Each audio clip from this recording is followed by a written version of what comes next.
Так, достор, кечки саат 8, 17-июнь 2026 жыл.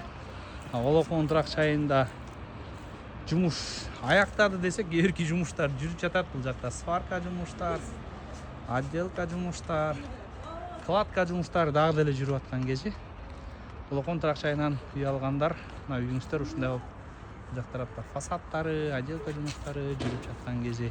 Бул жер биз турган жеринде Балабакча 12, 16, 22 блоктор. Бул жактара болсо 18, 17, 14, 13, жагында 30, 26, 25 блоктор достор.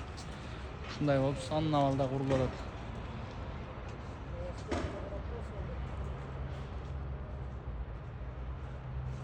Так, азыркы учурда бул комплекстен Олокон турак чайынан 100% накалай төлөмгө 2-3 бөлмөлүү батирлерди алсаңыздар болот. Кененирээк маалымат үчүн ылдыйдагы номерлерге дагы кайрылсаңыздар болот.